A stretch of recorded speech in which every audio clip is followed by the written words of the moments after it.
Here's a question from Daniel from Toronto. He asks, as an Indian actress, what efforts do you make to reach out to the Indian diaspora?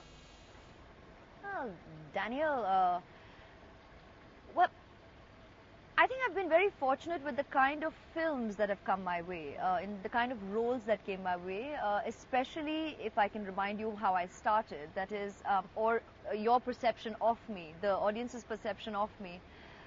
The audience embraced me as a model. Right. I mean, really, if you look back, I modeled for a year and a half. But I did so much work that suddenly I was this recognized model already. I mean, in my head, I was still that student modeling on the odd weekend. Then the titles, so the beauty pageant and the beauty title that kind of went with the territory. Suddenly people would focus on the fact that I was in London during that time, I was traveling overseas. When you're overseas, you develop a bit of an accent, you have the Western, dressing up, and there was this whole idea that, okay, if a model and with light eyes, fair skin, light hair, she's going to come here and just get into doing more Western molded roles. Right. But I'm very, very thankful to my directors from the beginning, who kind of, without me having to spell it out, knew my secret desire to play characters intrinsically Indian. And I had that opportunity right from the beginning, starting with Iruvar. And yes, I struck a balance until now. And fortunately, it's not been overbearing. While there has been a lot of these epic kind of characters that I've essayed in these present times, where it can be put on in the dock for questioning and wondering aloud or debating about whether it's relevant. It's wonderful how beautifully the audience, and I think that's what our Indian diaspora is all about, in the country and overseas, are so culturally connected that they have just embraced and celebrated these pieces of cinema.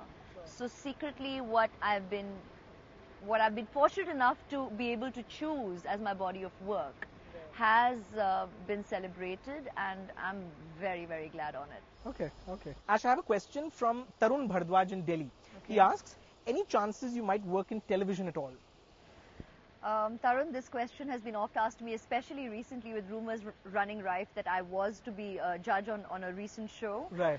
And of course, false stories that that I had declined because of some monetary aspects, which is not true. Very, very evidently, time is the most precious aspect currently in my life, and with the amount of film assignments that I've had throughout, I have not been able to accept any opportunities that have come my way in television.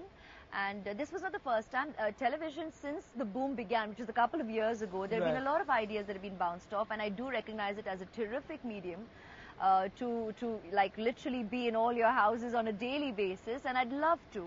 But this is an idea that I'll explore up ahead, probably when I take it easier, if and when, on film assignments.